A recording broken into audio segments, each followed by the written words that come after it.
As time progressed, the information became vetted and vetted and vetted.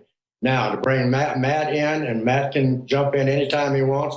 Matt got information about the information that I had was still ongoing. I knew it was ongoing from the military task force working out of Fort Bliss, Texas, which was known as Task Force 7, military operation, boots on the ground inside Mexico. Sure, I know. I've had family in Task Force 6 and 7. They just say the stuff going on is unbelievable, but won't tell me. I just know they've resigned out of those because they say it's so corrupt.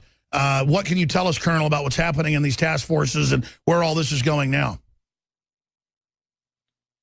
So just dovetailing what Tosh said, I know the military had been involved going back to 2005.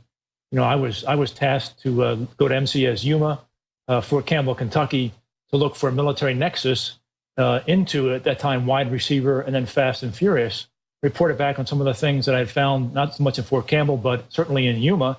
And again, that was about 05 timeframe when, if you look at the genesis of Fast and Furious, the seeds of it under Wide Receiver, it began to blossom in Yuma and then kind of blossom out there, from Yuma going to the eastern part of Arizona.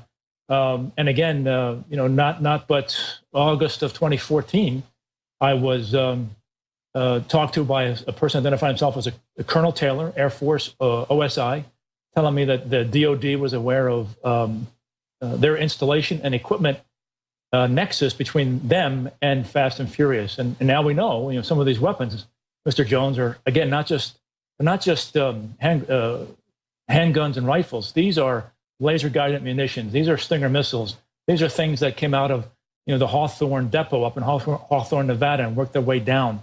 I mean, this and is, let's be clear, then now they're claiming in mainstream news, ISIS built its own Stinger missiles, and then they admit in the article, no, they actually got some, we don't know from where, to confuse people. So they're even putting cover stories in. Undoubtedly, ISIS is already blowing up and bringing down airliners, one every few months. How long until they start using those Stinger missiles? And what is the political class thinking from both of you, Tosh Plumlee and Colonel? Let me insert something right here.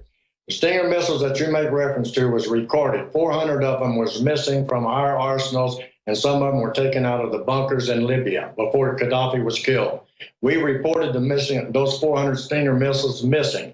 Senator John McCain, Kane, not McCone, that's the old CIA director.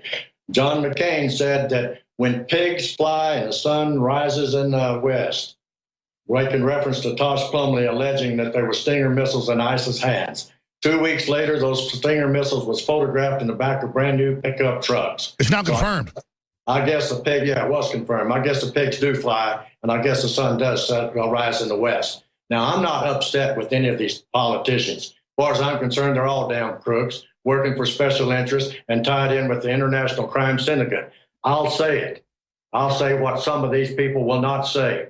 This is an international crime syndicate. It's an international gun running operation. Now, I'm going to back up here. When those weapons went across to Mexico and the Marinos investigated, confirmed what we had and what we had found in warehouses in Juarez, Mexico that belonged to the cartel, and I photographed them. And we went in, and there's also a raided ranch that they had a very bad day, according to what the Marinos told us, at the Iron Fence, which has been photographed. I don't rattle. I'm not trying to rattle. I'm just trying to give background.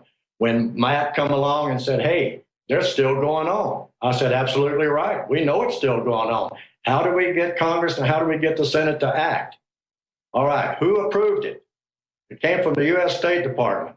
They approved the applications for those weapons to leave the country and go to the Mexican Army. The Mexican Army infiltrated a percentage of those weapons off to the drug cartels, 3 of them. Joaquin Guzman's son-in-law was one of them. Sure. Well, also El Chapo, who you know, El Chapo had 50 cals that were from the military. So this is all going on. Here's the bottom line. Why would the criminal syndicate, why would it be crazy enough to give MPADs to ISIS and Al-Qaeda? I mean, obviously, they're doing this on purpose. It's still ongoing. It's not an accident from Fast and Furious. What is the end game? What is the master plan? It's simple. It's very simple. You've got a situation where we start the conflict. We escalate the conflict. We furnish weapons to both sides of the conflict. We keep it going, and then we filtrate that money back into various, not only the Clinton campaign or foundation and the Clinton Global Initiative, which only, by the way, only gives 3% of their funding back into contributions, which does a very good thing, very limited as it is. There's also 97% that goes to administrative costs or whatever, and tremendous salaries. But anyway, that's another thing that sure, they steal money at every level. They're master criminals. I mean, I get it. So still, the elite haven't done stuff like this before, unless you're talking about the 80s, and they mopped all those up. So let me ask the Colonel, why do you think they're doing this? Sir, I think it's, you go back to Rothschild, you know, you want to control an event, you control both sides. And I think we, much like when Tosh was involved in Cuba in '57, I mean, you know, the government armed both sides of that conflict. And I hope and pray, and I recently emailed House Oversight, I said, I hope and pray that ATF agent John Dodson, another true hero, wasn't entirely correct when he said, Matt, the politicians will always only do what's in their political self-interest. So I hope to God this time their self-interest coincides with the right thing. Well, that's why we're doing this. Obviously, you're risking your life. Everybody here is. Let's not make bones about it, because we understand that you can't just arm these radical groups with high-tech, high-impact weapons, and it shows our elite is getting more and more insane before they try to stop this from happening, and they've obviously got some larger plan. And we want Congress and everybody to know, when the planes get shot down with these, you're not going to cover it up, and it's going to come out, and you're not going to get away with it. This is just so out of control. Colonel Smithmech? Yes, sir. Any other points you'd like to add? Yeah, one thing, if I could, the person who Tosh knows him as well as Kent and others. We ensured information he had got to House Oversight end of September 2013, and just as a point of, again, before the fact information, the House Oversight was told late September, I think September 23rd, 2013, that there were grenades and grenade launchers involved with these weapons that go on south. That wasn't just handguns and long rifles. And not until October 30th, 2014, did DOJ, OIG make that public. So when Congress says, well, nothing you have has led to anything, that's wrong. It's incorrect.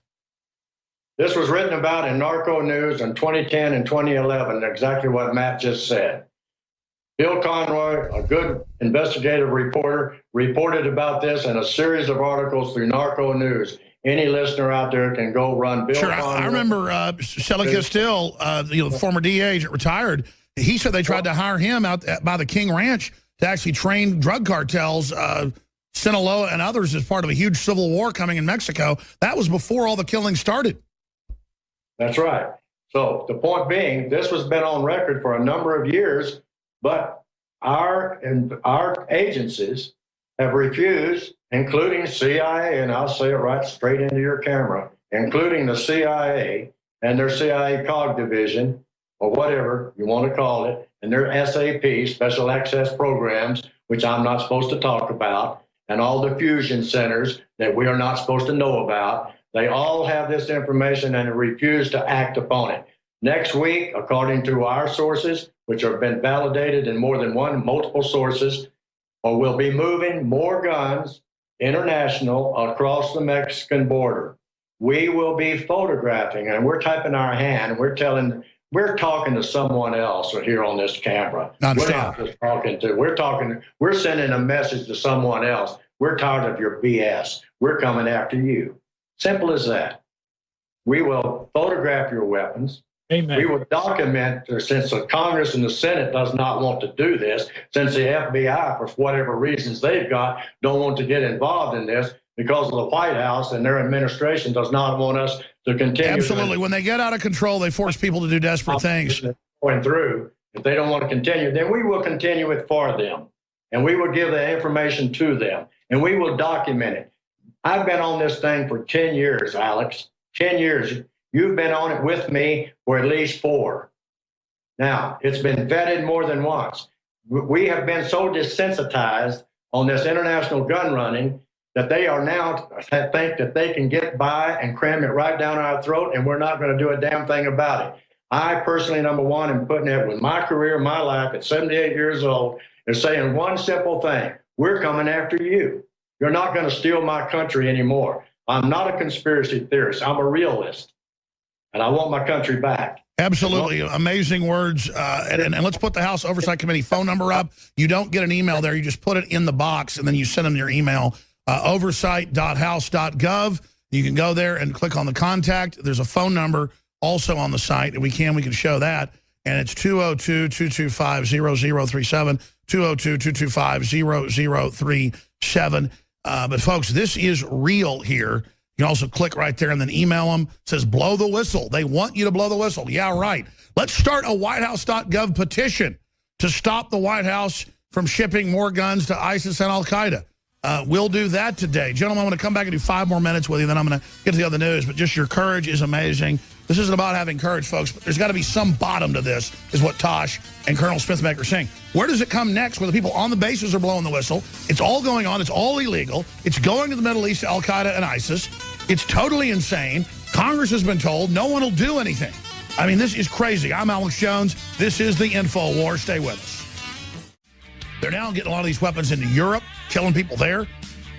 Western governments have brought 5 million, quote, refugees in, most of them military-age men to Europe. We don't know the numbers here. They'll claim, a few hundred in Texas, and then it's a few hundred per high school, and then per middle school. I mean, my alma mater had 232 Syrian and Iraqi refugees last year. It was in the newspaper. The school was collapsing because of it. We called all the other schools. They had them, too, by the hundreds. Then they said, Texas has gotten 400 refugees last year. Thousands and thousands in Austin.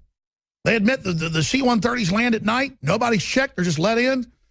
They admitted, the Associated Press, Minnesota's got 22% of these immigrants have tuberculosis. Now they've got this flesh-eating bacteria. That's in the news. What is our controlling elite thinking? Why are they so wed to jihad? Are they planning to let them have a big Tet offensive here and use that Tet offensive to take our rights? Here's the latest article up on Infowars.com. It's red-linked.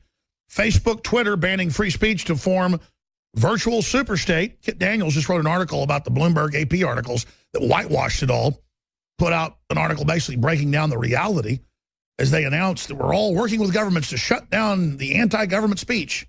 Talk about Benghazi, they restrict you, they ban you. Well, the answer is speak out more, get involved more, take action more.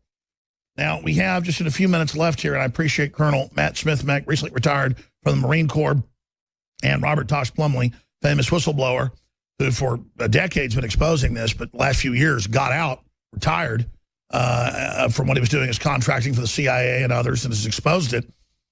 And this is big stuff you're hearing. And I don't go, I'm breaking a big story. That's good for my show. I sit here with a rock in the pit of my stomach and go, I've got to really cover some stuff here that 99% of people are too scared to do because I know where it leads. I'm scared of where it leads if this continues. So the word has got to get out. It's getting more and more dangerous. Let me ask Colonel Smith-Mac and Plumley. Clearly, this is a Tet offensive, too, with jihadis. Clearly, they know with these numbers, we're going to have San Bernardinos at some point when they all start activating on a weekly basis, maybe every day. And they've clearly said in Europe, we're banning your free speech because if you criticize Islam, they attack us. So the formula is bring them in, let them attack us. When they attack, take our rights. Just like give them Stinger missiles, let them blow up airplanes. How does the political elite suspend logic at a level like this to be the cause of all of our crises, the cause of our problems, and then use the problems to kill what's left of the Western world? I mean, it's so transparent. How are they getting away with this, or do you disagree with that analysis, Colonel? No, sir, I agree with your analysis, and I think they're just betting on the hope of and that the American people have apathy. And I just plead with our fellow American citizens, don't let this happen. I mean, imagine you're Josephine Terry, the mother of Brian Terry, who's been lied to by our government, who Congress has said they would help, and they haven't. There's a lot of bloviating, and haven't been in the government. I understand, the kind of no offense intended. I'm part Polish, but the Polish salute where, nobody knows what's going on and nobody takes responsibility. That's part of the modus operandi here.